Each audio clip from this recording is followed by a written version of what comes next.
Forever is such a long, long time, and most of it hasn't even happened yet. That's by Jim Steinman. The truth is not for all men, but only for those who seek it. That's by Ayn Rand. This is about the dying problem. Specifically, it's about fixing the dying problem. That's by me. Those are our quotes of the day, and this is Access the Podquest.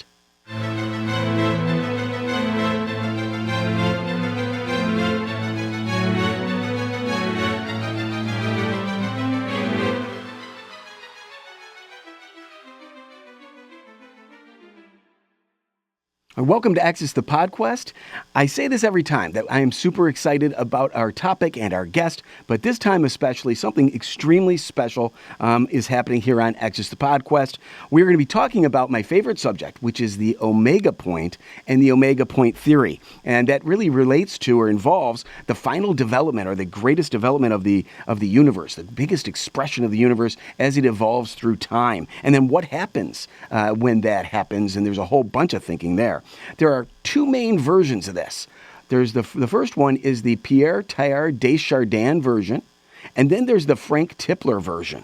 And we recently had the honor of speaking with Ilya Delio of Christogenesis.org about the de Chardin version. And now we have the absolute honor and pleasure of talking with none other than Frank Tipler himself about his version, the Tipler version of the omega point theory. And I want to introduce Frank, but it's almost impossible to do that because his credentials are so great. There's too many things to talk about. And I'm just going to touch on a couple things and then refer you for more information to his website, which is aptly named franktipler.com. But Frank is a mathematical physicist and a cosmologist. He holds a joint appointment in the departments of mathematics and physics at Tulane University. He's the author of 3 fantastic books. I'm going to hold him up because this one particular, Physics of Immortality. I read it in 2008 and I'm reading it again. Absolutely spectacular. The Physics of Christianity as well. And then he also wrote the Anthropic Cosmological Principle with John Barrow. I think it was Van Barrow. Yeah, that's what it is. And so he has got a number of papers, etc. Again, go to franktipler.com. We could spend the entire time here talking just about the introduction, but certainly don't want to do that. Rather, we'd want to talk to the source himself. Frank Tipler, welcome to Access the Podquest. Thank you for inviting me to be here. Absolutely. So, Frank, let's just dive right straight into it. You are very well known for the omega point theory, and I just introduced a little bit about that. Why don't you unpack that for us? Tell us what it's about.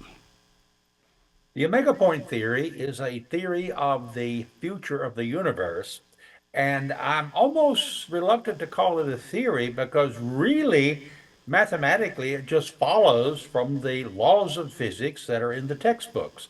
So if you reject the omega point theory, what you are doing is rejecting the laws of physics that have been tested, and the reason they've been tested is the reason they're in the textbooks. So, as I say, the omega point theory is what the laws of physics tell us that the future of the universe must be. And what is that? What happens in the far distant future of the universe as it develops and it evolves towards that omega point? Well, what the omega point literally says mathematically is there are no event horizons. Now, what the heck does that mean?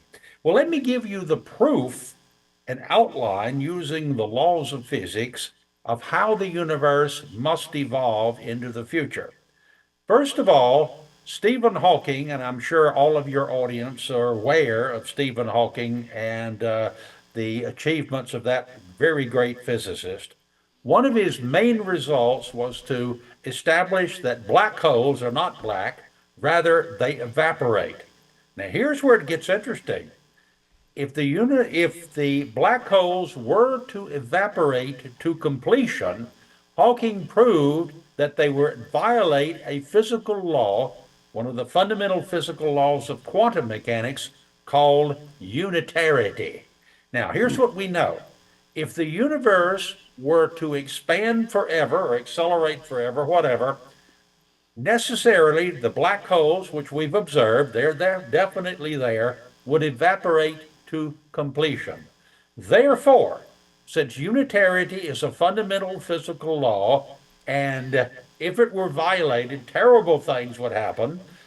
Unitarity is implied by the law of conservation of energy. So if unitarity is violated, energy can't be conserved.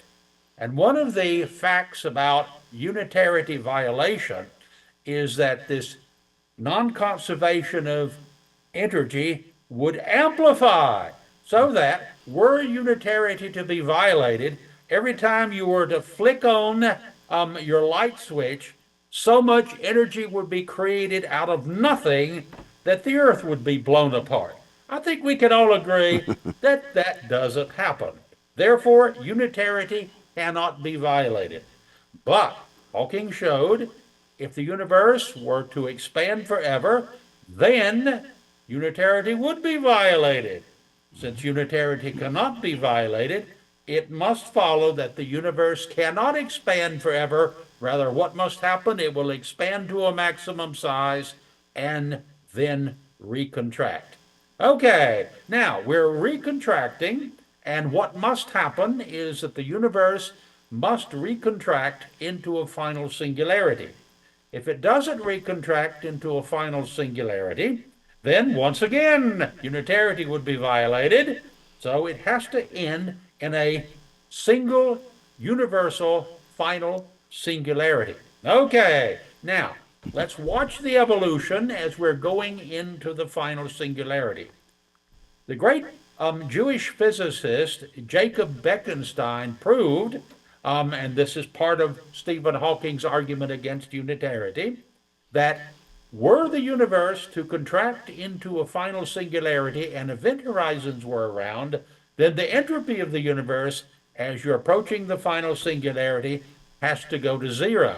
But there's another physical law out there called the second law of thermodynamics, which asserts that the entropy of the universe can never decrease. But remember, Bekenstein proved that as you're going into a final singularity, if there are event horizons, then the entropy of the universe has to go to zero. If that happens, the second law of thermodynamics is violated. The second law of thermodynamics, however, is a very well established law, and it cannot be violated. Therefore, what must happen is that there cannot be any event horizons near the final singularity. What does the omega point theory say? The omega point theory says that the universe can have no event horizon. So I've already derived the fundamental assertion of the omega point theory, no event horizons. It gets even more interesting than that. You can easily prove that if no event horizons exist, then the universe must be spatially closed, that it has to be a universe spatially that's finite without boundary. Okay, so we know the universe then has to be finite. It's approaching the final singularity with no event horizons. Now, how can no event horizons actually happen? Well, it was proven about 40 years ago by another British physicist, Malcolm McCallum, that if you have no intelligent life going into the final singularity, then the universe must have event horizons.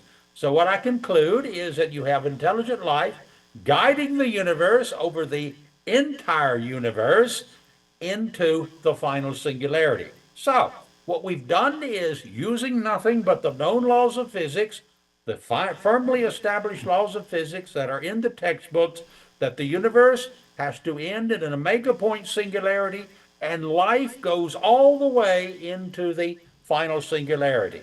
Now, in order for life to exist all the way into the singularity, its computing capacity, its power must increase literally without limit. So, computer power increases without limit as you're going into the final singularity.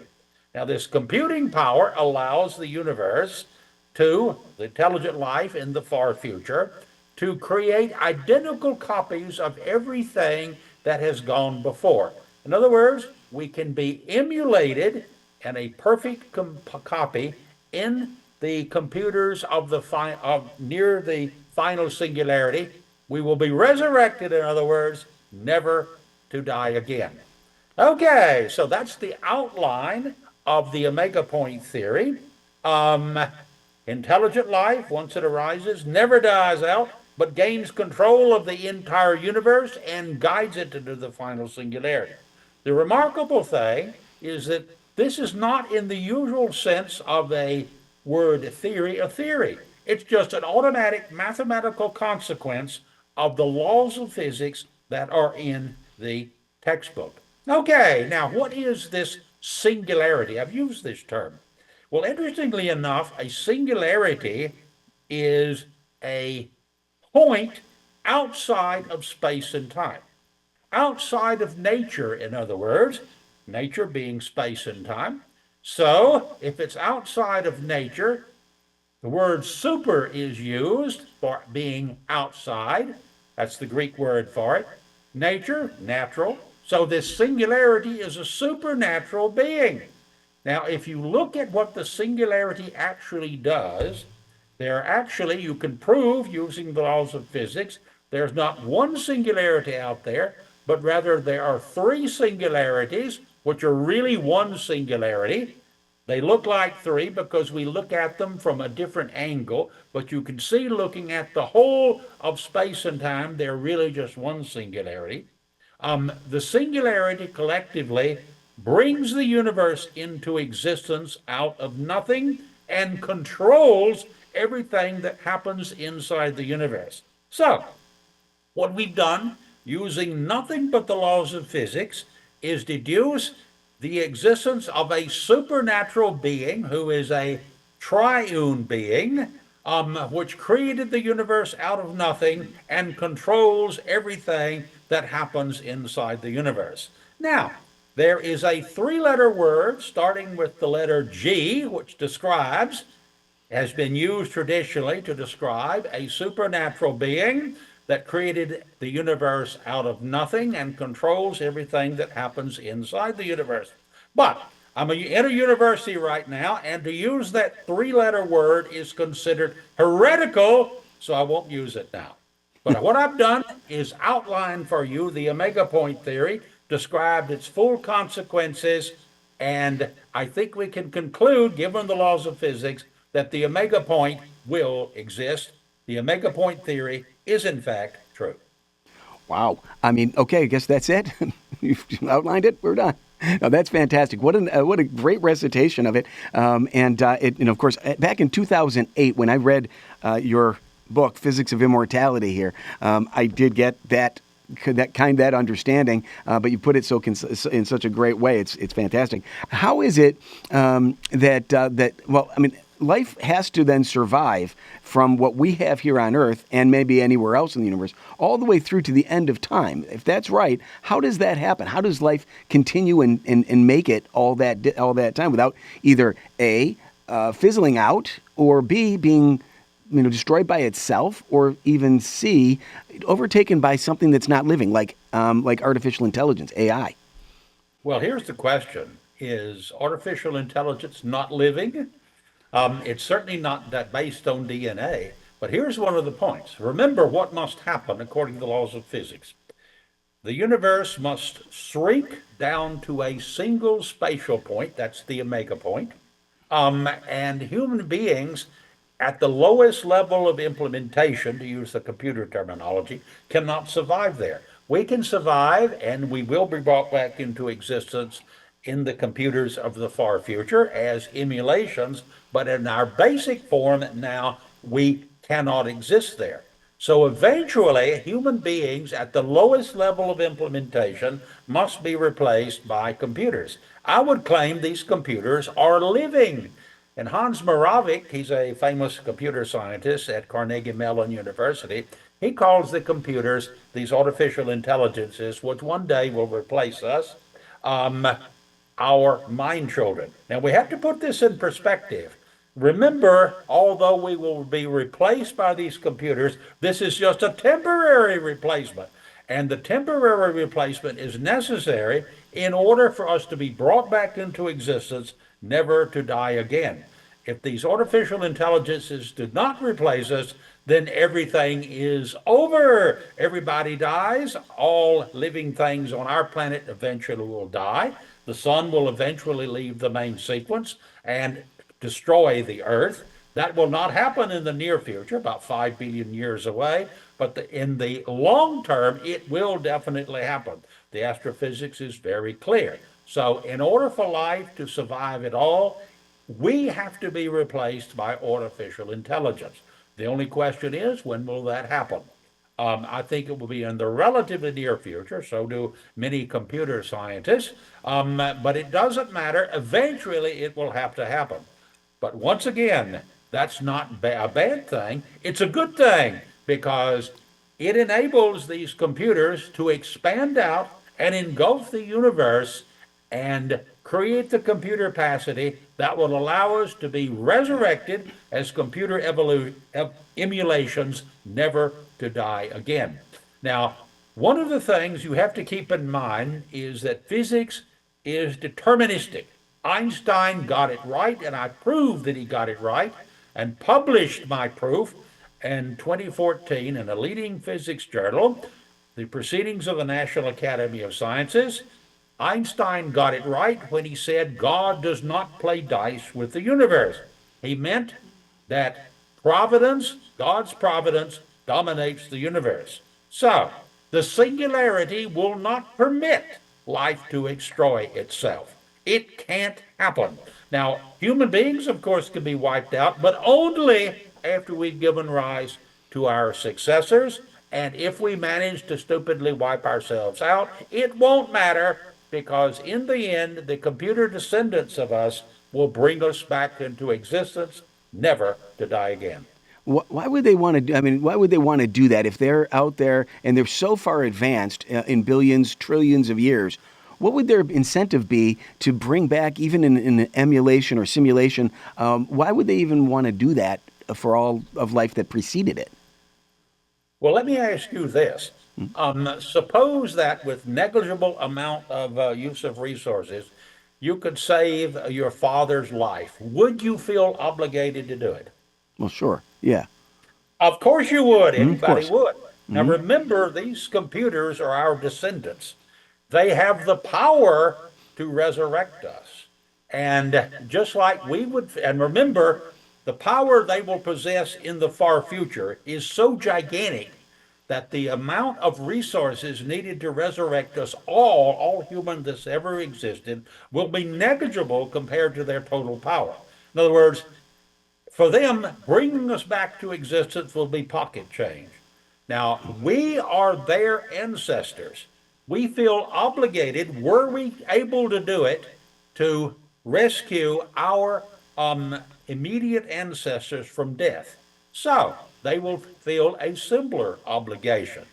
Now, if they decide on the short run to wipe us out, exterminate us, remember that this is only a temporary affair. It might be that they will make the decision to wipe us out, in which case they will regard it this way. They know they will have the power to resurrect us. So by wiping us out now, what they're really doing is putting us on ice temporarily until they've had a chance to clear things up. And once they've cleared things up, they will bring us back into existence. Now, if they do wipe us out, then it's like if you wreck somebody's car, then you're obligated morally to replace that person's car. Similarly, if they wipe us out for whatever reason, then they will be obligated to bring us back into existence, and they will have the power to do that.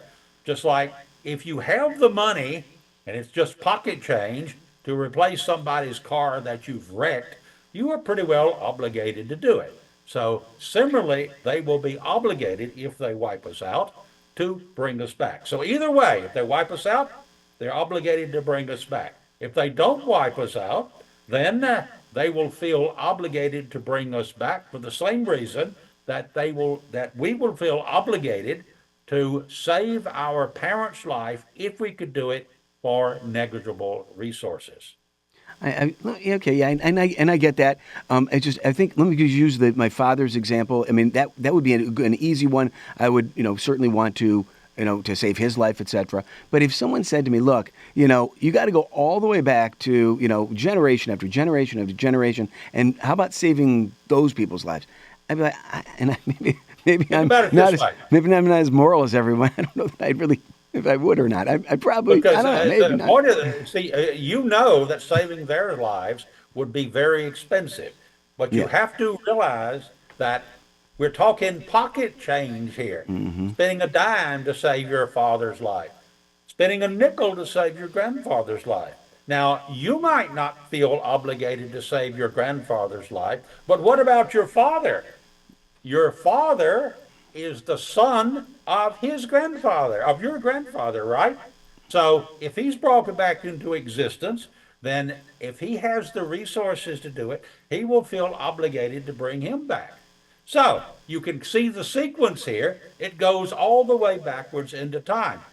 Excuse me, I'm in an interview right now. You have to call me back. Bye. Sorry about that. No problem. Can't predict phone Oh problems. no, I know. Of course Okay, not. let's continue. Okay. Where were we? The grandfathers, and you were just saying that Okay, my so you can father and continue grandfather. all the way back. Now, there's Right. another reason why the super intelligent computers in the far future might also want to resurrect all life that has ever existed in the universe, is because they came out of that particular history and they might be interested in learning more details about that particular history. That's a third reason why they Hmm. might want to resurrect everything. But I prefer to go back with the argument it goes in sequence. They will Okay. resurrect the current generation that gave rise to them. We will resurrect the earlier generation and so forth. But again, how far back do you go to feel obligations? If you could resurrect, save your great grandfather, bring him back to life, would you do so? Once again, assuming it requires negligible resources. Now, it does not require negligible resources given the resources that we currently possess. Hmm. Something like, 100 billion people have been in existence over the totality of the human history. Something like 10% of all living humans are alive, of all humans that have ever existed are alive now. Now, if you had the power to resurrect them, where would you put them? There's not enough room to put them on the earth. But if you can emulate the earth in the computers of the far future, create trillions of empty earths in the computers of the far future, you've got plenty of places to put them. The Hmm. point is, you have to look at things from the point of view of the resources possessed by the beings in the far future, and they will possess the resources. The laws of physics tell us they will. So we can confidently grant that they will possess these resources. As I said, that's just a consequence of the laws of physics. Given that they can resurrect everybody with negligible use of their total resources, I conclude they'll do it. Wow. I mean, absolutely fascinating. I do want to wind back a little bit because it seems like you've got the computing power of the far future and the beings there, and you have us now.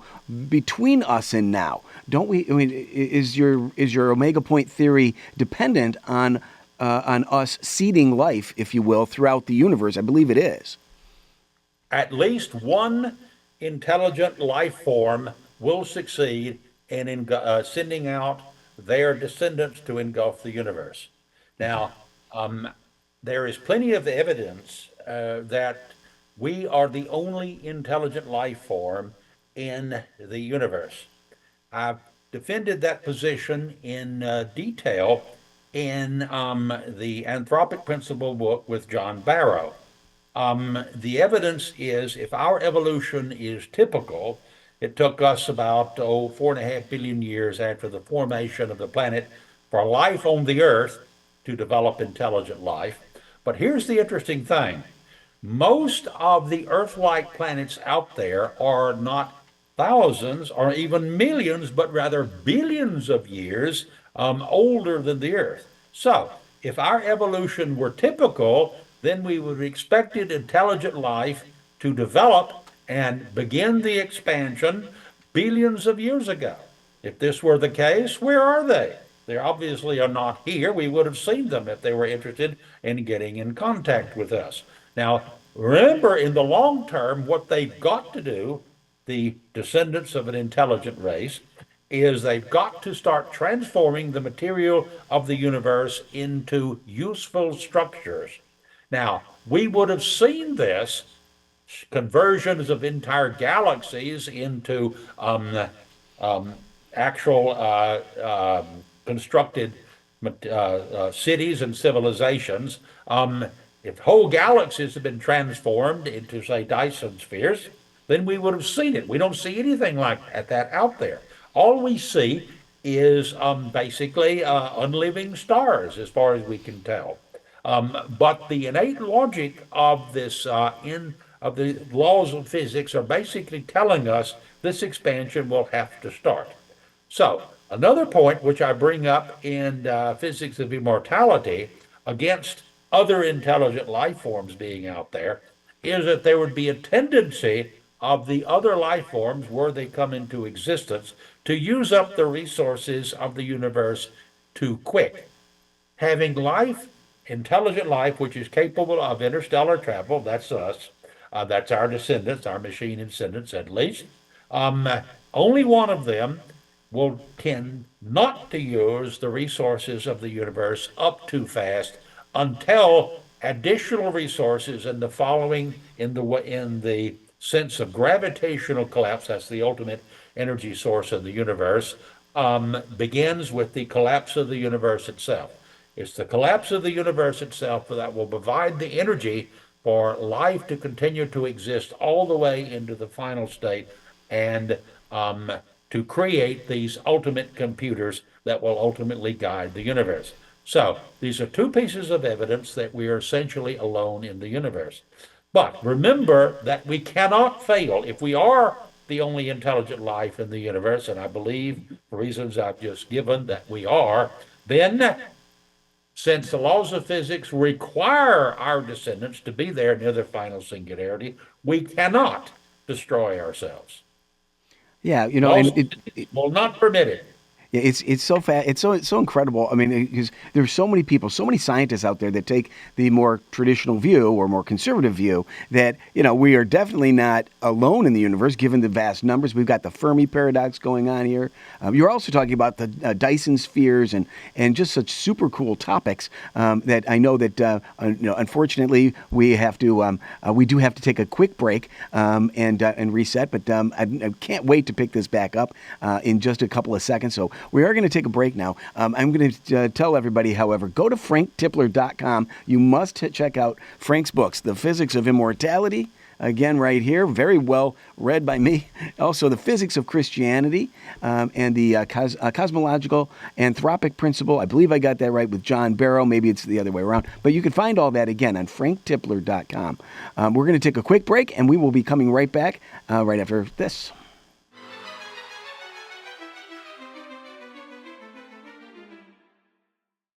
Welcome back to Access the Podquest. We're right in the middle of an exciting conversation with Frank Tipler. More about him, again, go to franktipler.com. In the meantime, we're going to pick it back up. Frank, before we took a break, we were talking about basically the Fermi paradox. I think that was what you were touching on.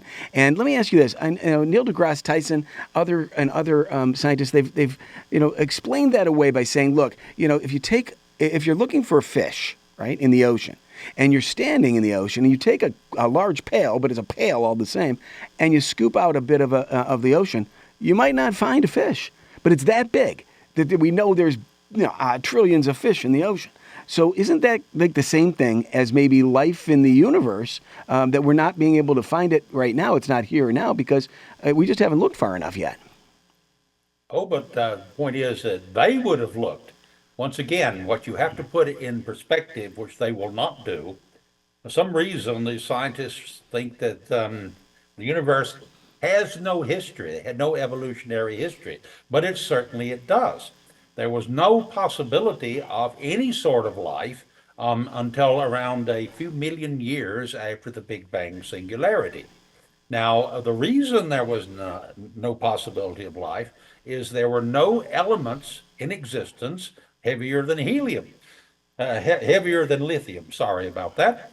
Okay. What you had to have is the first generation of stars, what we call the population three stars, went through their entire evolution, created elements up to iron in the center, and then exploded, and thereby spreading these heavier elements, elements heavier than lithium, out into the interstellar medium, which then formed the second generation of stars, which we call population two stars. We are population one star. The point is, you could have formed these planets earlier, much earlier than the Earth. So, if intelligent life were at all likely to occur in 5 billion years after the formation of the planet, like it did on Earth. Now, I only talk about intelligent life. I'm not talking about one cell organisms. I happen to believe that one cell organisms did not originate on Earth. It originated on around another star, which was then blasted away from the star when that star went supernova. And the one cell organisms then traversed interstellar space, landed on Earth, and then continued their evolution here on Earth. But that's neither here nor there. What we're interested in is the evolution of intelligent life on an Earth like planet or some sort of planet. Now, all sorts of planets are much older than the planets on the Earth, whatever sort you want. Let's just take the Earth around a G2 type star like our own sun. Most of the G2 type stars are billions of years older than our own sun.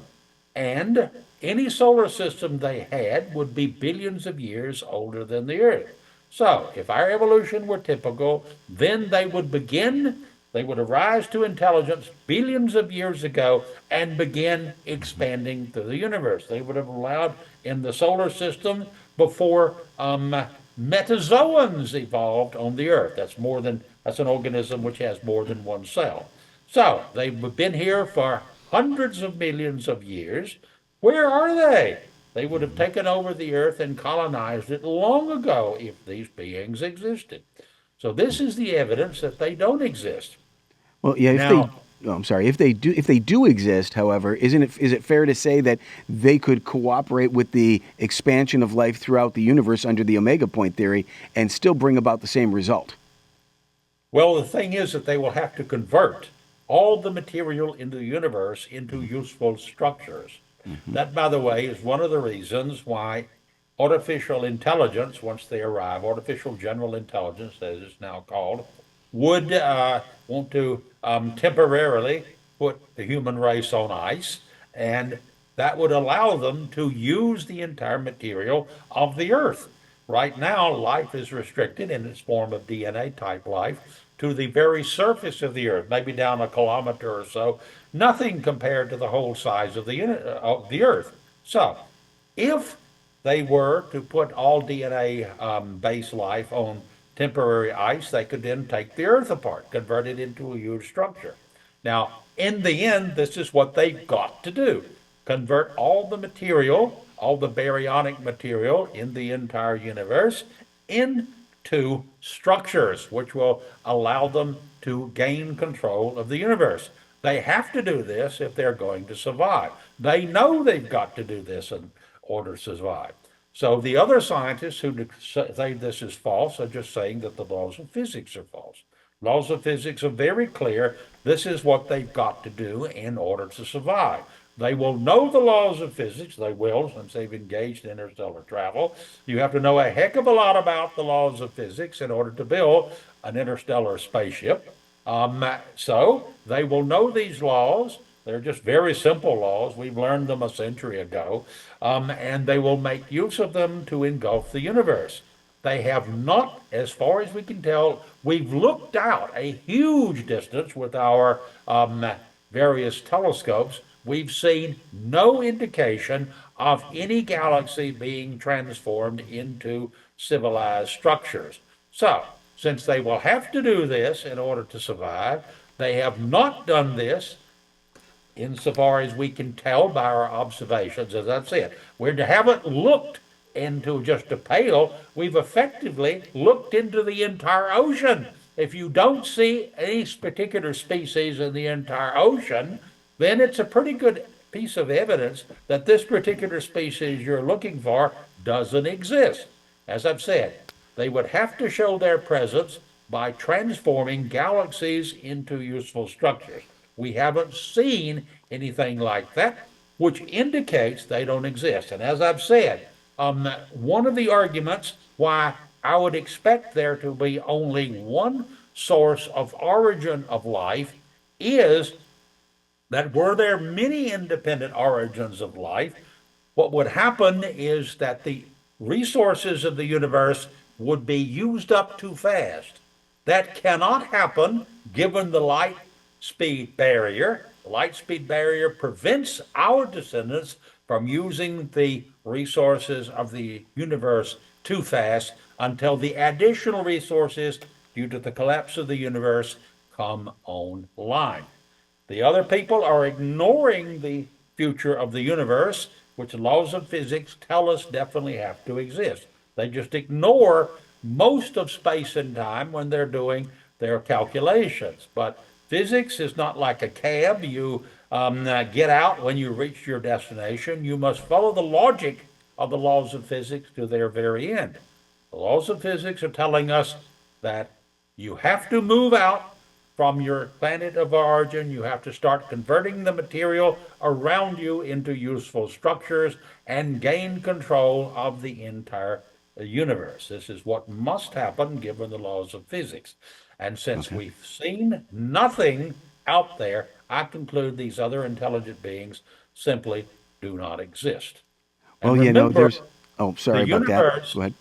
is being guided by the singularity. I mentioned that Einstein got it right. Um, God does not play dice with the universe. The universe is deterministic. Our evolution, in other words, was inevitable from the very beginning of time. It was inevitable because intelligent life has to rise once in order for the universe to be engulfed by intelligent life, and it must be engulfed by intelligent life in order to play their essential role near the final singularity to keep in effect the laws of physics. So, intelligent beings are just like every other entity. They are subject to the laws of physics. They are part of reality that ensures the laws of physics stay consistent. So, you can't neglect the effect of intelligent life when you're taking into effect what will happen in the future of the universe. Now, I might also mention, look at the history of life on Earth. We do know that all living things, one cell organisms, trees, humans, are related to a single cell, as far as we can tell, that came on Earth billions of years ago. What happened is wherever it came into existence on the Earth, it evolved out of that, expanded out of that exponentially, and engulfed the entire earth, gaining control of the earth. So, life generally controls the earth. Life is responsible for the fact we have an free oxygen atmosphere. Without life, without photosynthetic plants and other photosynthetic organisms, oxygen would disappear from our atmosphere within a few million years. The reason it doesn't, life controls what happens on the surface of the earth. Similarly, in the far future, life will control what happens in the entire universe. But life will start in the far future from a single planet, just like life, as far as we can tell, started from a single organism about 4 billion years ago. Well, you've mentioned that there are other scientists, and these other scientists haven't really taken into consideration all the entirety of the time, etc. I want to read a quote from another scientist that was on Closer to Truth recently. I know you were on Closer to Truth as well, and this is by Paul Davies. And he said this, and I'd like to know if you agree with him and if this fits with what you're saying as well. Around at the 6-minute mark of his one of his YouTube clips there, he says this. This is Paul Davies. He says, it seems extremely possible that human beings or alien beings or any sort of conscious beings are going to spread out across the universe. I'll skip forward. It says, there's absolutely plenty of time for the universe to become full of mind, full of observers, and we can imagine a time in the far, far future when mind and the universe merge in effect. They become one, and so the act of observation, which at the moment is limited to maybe a little corner of the universe, maybe others too, could saturate the entire universe. The whole universe could become self knowing. What about that statement? Is that fit into your idea of what's going on Certainly, here? I've just said that follows from the laws of physics. Okay, so I'm you're not saying conjecturing. I'm just deducing what must happen given the laws of physics. okay, great, It's that simple. and your point about the simulation portion of this is that as this saturation takes place, it's going to be controlled by life, and then that life will contract the universe down to the singularity point. Is that accurate? Well, their action will cause the universe to begin its contraction. Okay. That our descendants, in the process of using up the material, converting the baryonic matter in to energy, will turn off the acceleration. The universe is currently accelerating, and you can see, given the laws of physics, what's causing that. And destruction of baryonic matter, which will happen. Um, our intelligent descendants will destroy it, and you destroying it, by destroying it, they'll get energy for life. We all know that life requires energy. And by so annihilating, we'll turn off the acceleration. The universe, as I've mentioned, has to be closed.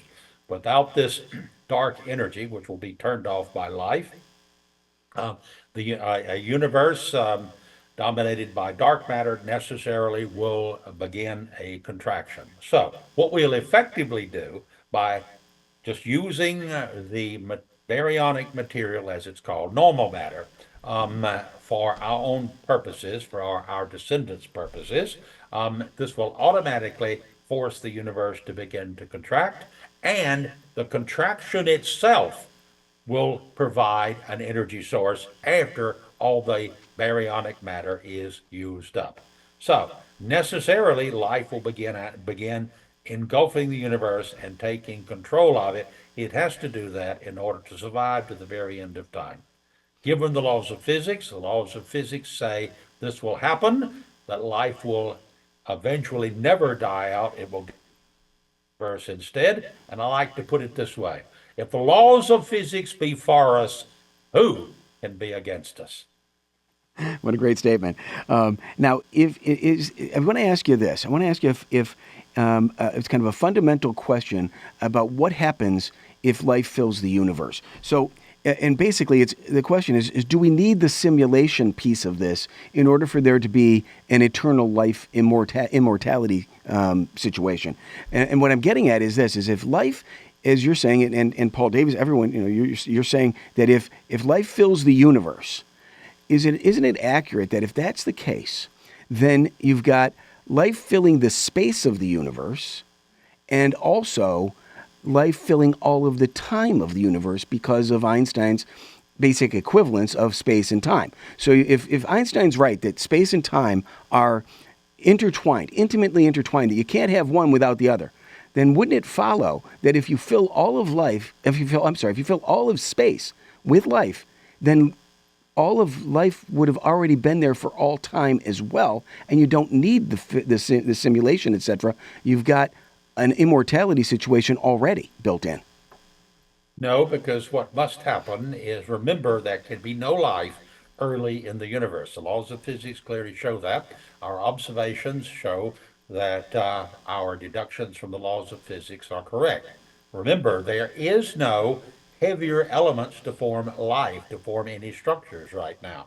There is right now, obviously, but very early in the universe, first few million years, there were no elements which were heavier than lithium. The heavier elements had to be synthesized up to iron and regular stars. And the heavier elements, either in the cores of supernovas or in neutron star collisions, your choice. It's right, we're debated which is the major source of elements which are heavier than iron. But the point is, unless these heavier elements exist, you can't have life forming. So, You had to have a time in which, in the very early universe, there was no life. Now, when the first one cell organisms came into existence, that's debated, but it seems to be the case here on Earth, we are descended from a single living cell. All the life forms on the Earth have a common ancestor. So, intelligent life in the far future will also have a single intelligent life form as its ancestor. That's us. We are the ultimate ancestor of all intelligent life that will eventually engulf the earth. Notice the use of the word eventually. Right now, intelligent life, life in general, is restricted to a very small fraction of the universe. That will not be the case in the far future. But for the next few trillion years, that will be the case. It's only trillions of years from now that you will be beginning to see life engulfing a substantial fraction of the universe. But eventually, by the time recollapse occurs, life will have engulfed the entire universe. Now, remember, in order for life to survive, it has to develop its computer capacity literally without limit.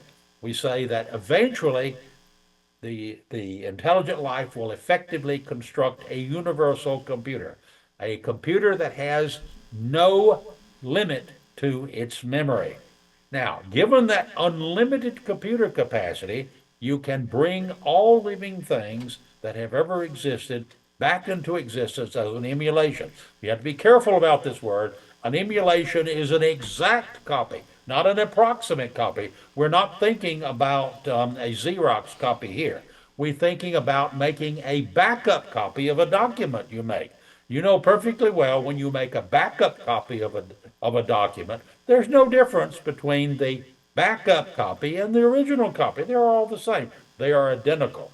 That's the way you think of an emulation. That's what the word emulation means. It means an exact copy, it means a backup copy, not a Xerox copy. So, beings in the far future, when they're emulated, um, when we're emulated again in the computers of the far future, they will be us. They will be identical to us, just like a backup copy is identical to any document which you have made on your computer.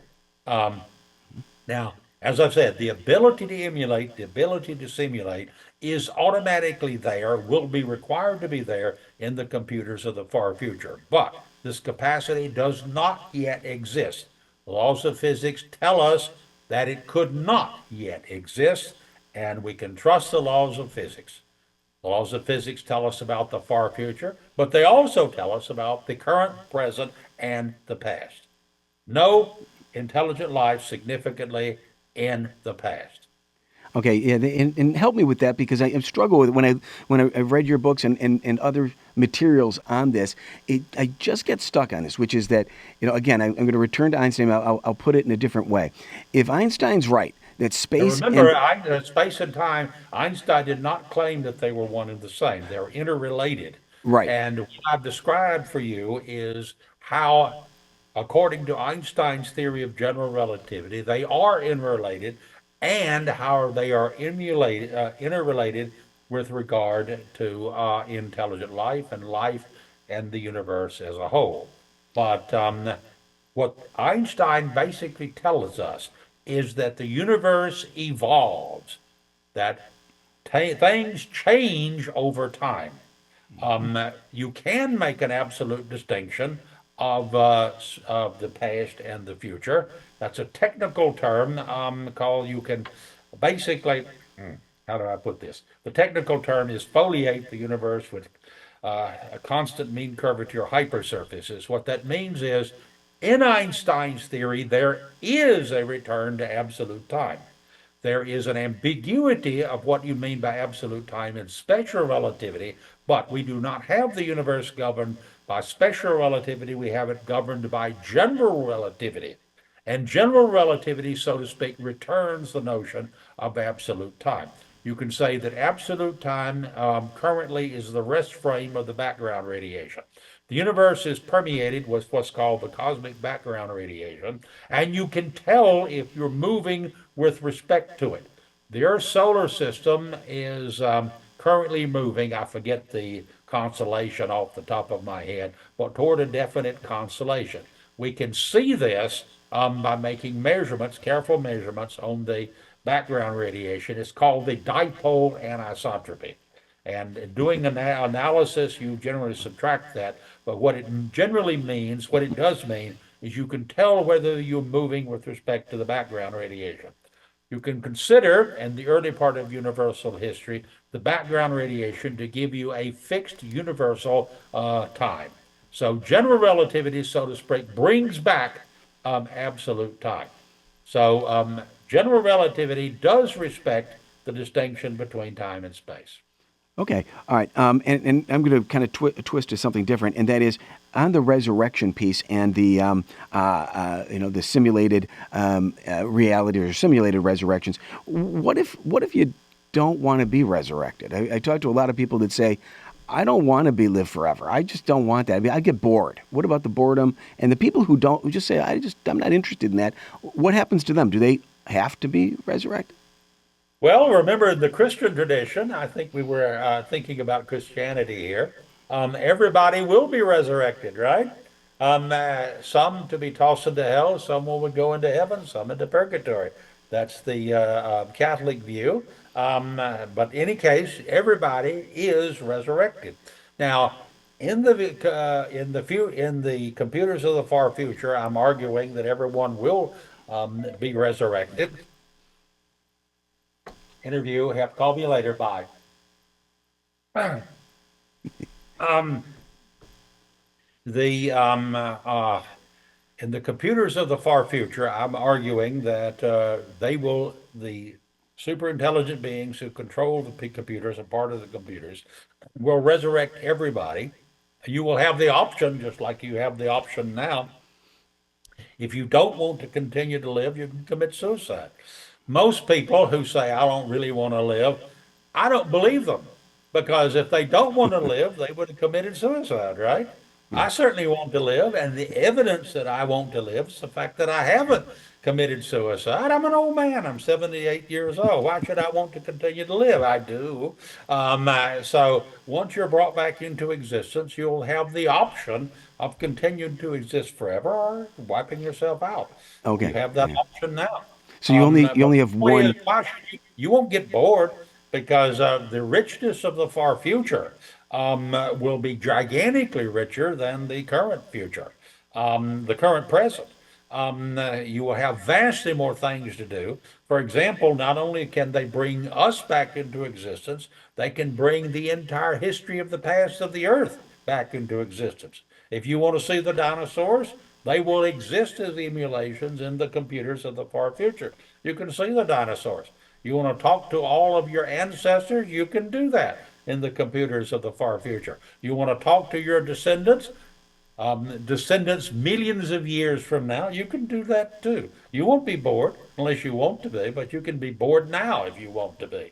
So I conclude that once people will be brought into existence and see all their options, they will be vastly wealthier than they are now, given the resources of the far future.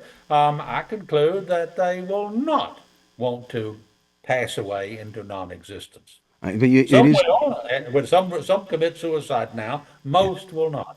Is it accurate then that you only get one resurrection, so that if you get another life, and if you want to kill yourself, you do, and then that's it. You don't get resurrected again. Well, I would think if you decide you don't want to exist, I think that wouldn't it be immoral for a being to try to resurrect you again, having made your decision to not want to continue to exist? I would claim that it would be. But again, I can't make the decisions of the super intelligent beings in the far future. They can bring you back to existence. I think they will not if you make it very clear by committing suicide that you don't want to be brought into existence. But again, And I could be wrong. and when you get resurrected under the Omega Point theory, do you get resurrected as like I'm 61 years old? Is it me now 61 years old again, or why not when I'm 31 or a different age? The answer is all variants, versions of you will be resurrected. Because remember, quantum mechanics tells us that reality is not a single universe, it is rather a multiverse. Um, the many worlds, as it's called, interpretation of the quantum mechanics is, as the great quantum physicist David Deutsch has pointed out, the only legitimate, mathematically consistent interpretation of quantum mechanics. This was first realized by one of the founders of quantum mechanics, Erwin Schrödinger, of Schrödinger's cat paradox.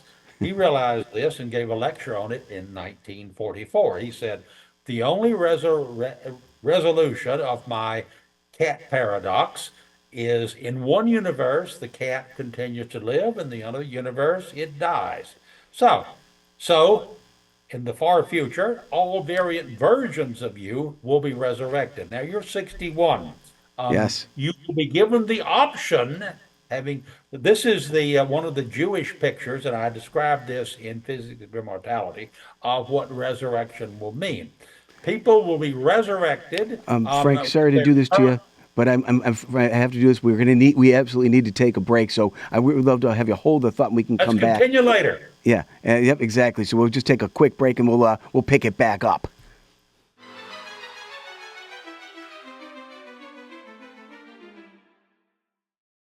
All right, welcome back to Access the PodQuest. We're in the middle of an exciting conversation, another part with Frank Tipler, mathematical physicist. And go to franktipler.com if you want to know more about his background. We just want to jump right back into the conversation because it's absolutely fascinating. Frank, where were we? What were you saying before we took the break? You were asking the question, what age would I be resurrected in the computers of the far future? And my Yes. answer is all ages, all different variants of you will be brought back into existence. Now, let's take a particular you. This particular you, that's the you I'm talking to, 61 years old. In Physics of Immortality, I discussed the Jewish view of the resurrection. They say that you will first be resurrected at your current age with whatever defects you got um, to make sure that you realize it's you. Then all of these defects will be corrected. So if you want, you can return to yourself at age 25 or 19 or whatever age you please. With sufficiently advanced technology, you can be any age you please. And remember, as an emulation, it'll be much easier to return you to whatever age you want to be. Now, one of the things I wanted to discuss, and we agreed it might be fun to discuss, is the let us suppose that Christianity is correct. And remember, parts of Christianity come directly out of the physics, namely that the singularity is a trinity. And what is the singularity? A supernatural being who created the universe out of nothing and controls everything that happens inside the universe. Translating that into Christian language, the singularity obviously is God and is a trinity. Now, what do we know from the physics? We know from the physics that there is an initial singularity, the Big Bang singularity, and the final singularity, the omega point singularity. And if you look quantum mechanically out there, you see there's a third singularity which connects the two. So, now Christianity, of course, asserts that God exists and furthermore is a Trinity. And the Trinity, according to Christianity, is divided into God the Father, God the Son, and God the Holy Spirit. Well, let's take each in turn. Take the Holy Spirit first. We're told in Genesis chapter 1 that the Spirit of God moved over the surface of the waters. Now, this is actually accurate. We'll have time to discuss it as a matter of cosmology in the beginning of time. Um, but one of the books which I love to recommend, this one right here, I think you can see it. Um, uh, I can't see the cover, but what it is yes and no. Let me put it this way. I think you can see that. Yep. Yes and no. Yes and no. You can see. It's by Peter Abelard, a medieval theologian, and yes and no means sic et non is the Latin. He's discussing what theologians prior to him considered appropriate interpretation of the Bible. One of the questions he addresses in that is when the Spirit of God moves over the surface of the waters, is that the Holy Spirit, the third person of the Trinity? Most of the famous theologians that Christians have ever heard of conclude that the answer is yes. So let's say that therefore they've got it right, that the initial singularity is the Holy Spirit. Now let's take God the Father. It's generally assumed by Christians that the first person of the Trinity, God the Father, is the God that's presented in what Christians call the Old Testament. Now, one of the most important events in which God is showing himself is the presence of God in the burning bush to Moses. Now, Moses asked God in the burning bush for his name. At the time, a person's name was considered to describe that person's essence. For example, Moses, his name means to be drawn out of, which is the name given to him when the princess of Egypt drew Moses out of the Nile River. But if you think about it, Moses' real purpose of existence was not to be drawn out of the Nile, but rather to draw the children of Israel out of slavery in Egypt. Moses correctly describes Moses' essence, his perfect purpose of existence. Now, what Moses is really asking God, the Father, for is his name, which is his essence. Now, God replies in Hebrew, Ehya Asher Ehya. Now, that is usually translated, for example, in the King James Version, as I am that I am. But that's really not the tense being used. Ehya Asher Ehya is the verb to be indeed in Hebrew, but it's imperfect tense, which is future tense. And this is brought out by the great interpreter, Jewish interpreter, Rashi, who said very definitely God is saying, I am in future tense. That is, when God replies to Moses, I shall be what I shall be. Now, I claim the best interpretation of that, since God is ultimate, is he is describing himself there to be the ultimate future, which is to say, God the Father is the omega point, the final singularity. Now, the third singularity, therefore, must be what I call the all present singularity. You see various pictures of the three singularities, and certainly in physics of Christianity.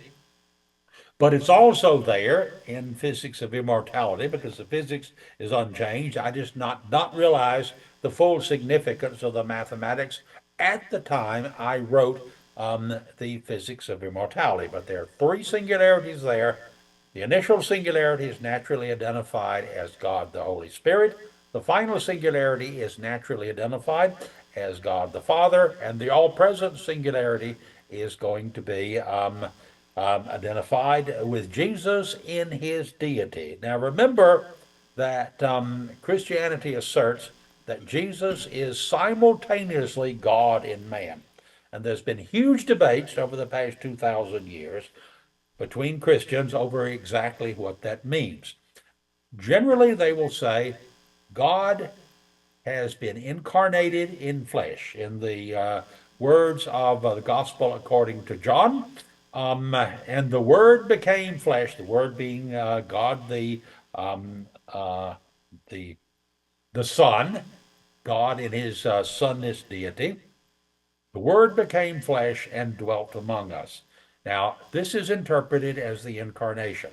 What I point out in physics of Christianity is there is a way in which it's called quantum mechanical entanglement, that God, the all present singularity, can be entangled across the multiverse with the man Jesus. Now, this is what I am proposing if Christianity is true. Now, here we're in this part of the segment, we're assuming that Christianity is true, that God really is a Trinity.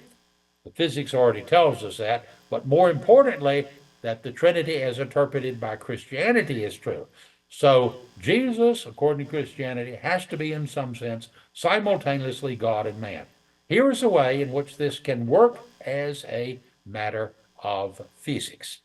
Okay, But one of the things I want to mention is that you can actually test the question of whether the universe started as a singularity.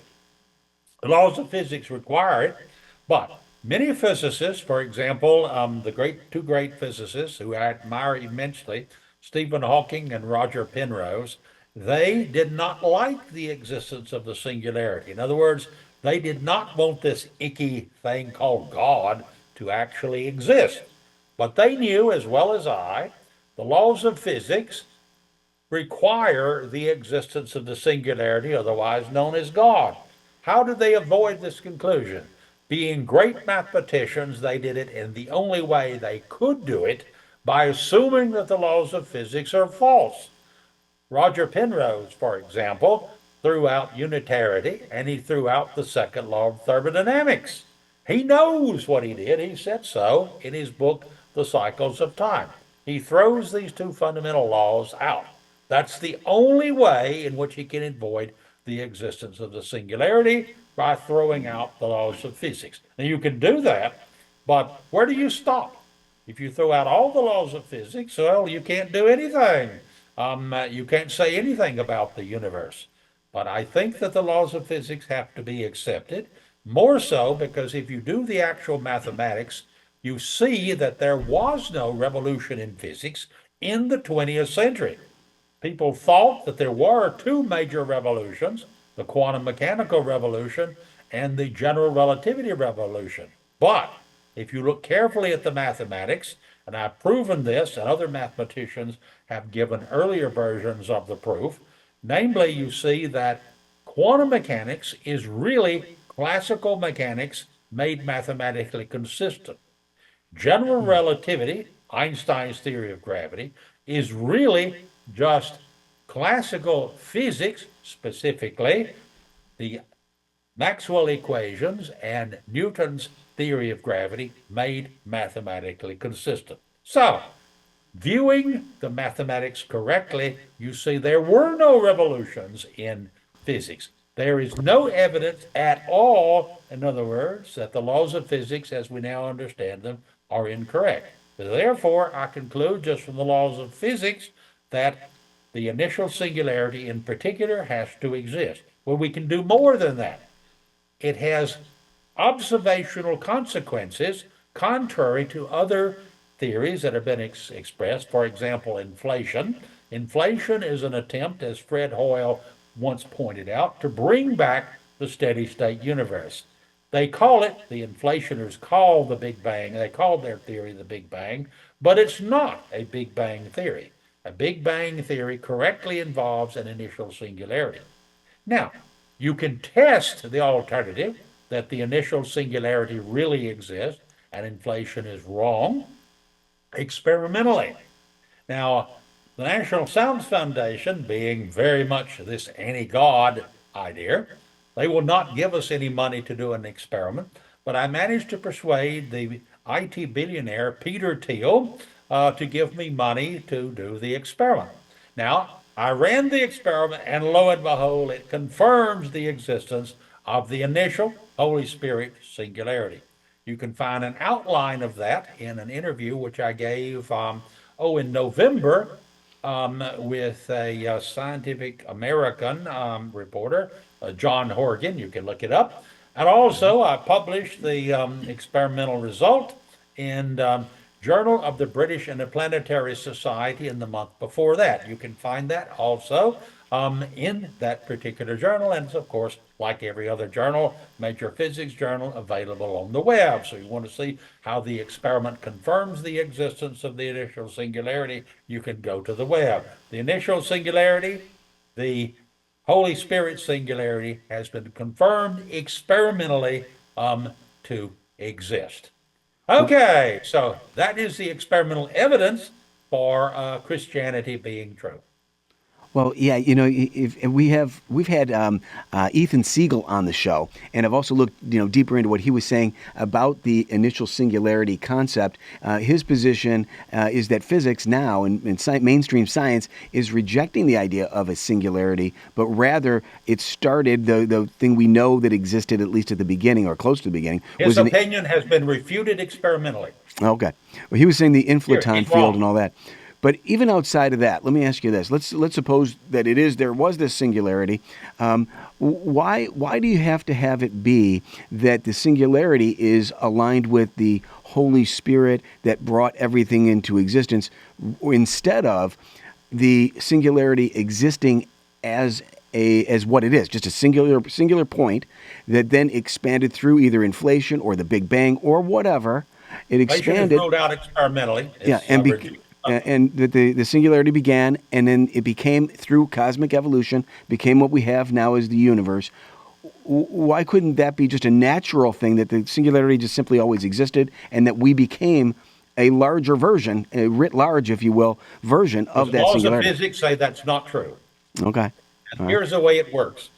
That remember, I started this with a discussion of how the singularity is supernatural. It is outside of space and time. That's been realized ever since we started studying the singularity mathematically. Fred Hoyle introduced the notion of Big Bang cosmology as a term of ridicule because he hated the Big Bang. He hated the Big Bang singularity. He explicitly said if the singularity exists, it would mean something exists out there which is not only not subject to the known laws of physics, it is not subject to any law of physics. Now, in our universe, remember, we have a multiverse of universes, not just as an uncountable number of classical universes out there. We inhabit only one of these. Other versions of ourselves inhabit others. But in the individual universe of the multiverse that we find ourselves in, there is an initial singularity in which it all began. The entire multiverse began at that initial singularity. So, it, so to speak, created time. Now, what we mean by that is that you can consider the boundary conditions on the entire universe or multiverse to be as important as the laws of physics themselves. So, what happens in the multiverse or universe now was determined by the universe earlier, which in turn was determined by the universe earlier than that, and all the way back into the singularity. The initial singularity, you can't, laws of physics say you can't go any further backwards in time than the initial singularity. And further, the initial singularity is not in time, but rather all time proceeds from the initial singularity. We can say all time was created by the initial singularity. Now, created here means two things. First, outside the universe and the singularity, the three singularities, there is nothing, no space, no time, no matter, no nothing. Further, everything inside the universe, the multiverse, is controlled by the singularities, the three singularities, which are really one singularity collectively. That's what the mathematics is telling us. So, using the fact that the singularity controls everything inside space and time, the collection of space and times that make up the multiverse, I think it is reasonable to say that the singularity created the multiverse, created our particular universe. So, at the beginning of time, there was initial singularity. At the end of time, there will be the final singularity, and you can't see from individual classical universe in which we find ourselves that third singularity, the all-present singularity. It exists at all presence in the entire multiverse, any universe of the universe, but you can't see it from inside the universe. So that is what the mathematics is telling us. The singularity, once again, is outside of space and time. I'm assuming I'm identifying nature with space and time. Mm-hmm. Collectively, I'm identifying nature with the collection of all space and times which comprise the multiverse. The singularities, these three singularities, which again are separate in one topology, that's a technical mathematical term, but are one in a third topology, um, they are controlling everything that happened inside the multiverse. That's why I'm saying it is legitimate to say the singularities have created the universe. Well, fantastic recitation of this. I mean, I just keep going back to when I was reading your book, Physics of Immortality, 2008. I thought, here's this guy who's arguing and making this extraordinary presentation about physics and proving the possibility or the inevitability of immortality. Inevitability given Yeah. the laws of physics. And here I am. I was, of course, not anywhere near able to read the math or understand the math, but reading it and thinking, I want to.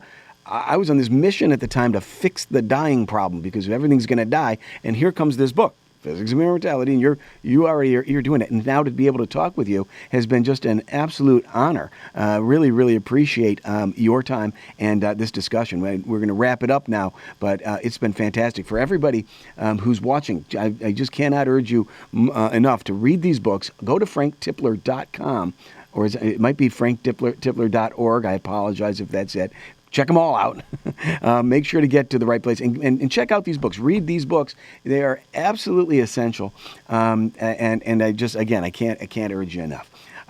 Also, of course, go to our website, accessthepodquest.com, where we're going to have this video posted, but also on YouTube. As you know, we're going to put it on YouTube, and give us all your comments. I'd love to know what everyone thinks about this thought. It's a radical thought, but it's an extraordinarily intriguing concept that I think is absolutely vital to our understanding of where we are in the universe and where it's going. So let's have your comments in the YouTube, on the website. Of course, always like the video, even if you don't, and subscribe, even if you already have. Do it again. Do all that. You guys go there, and we will be going ever forward.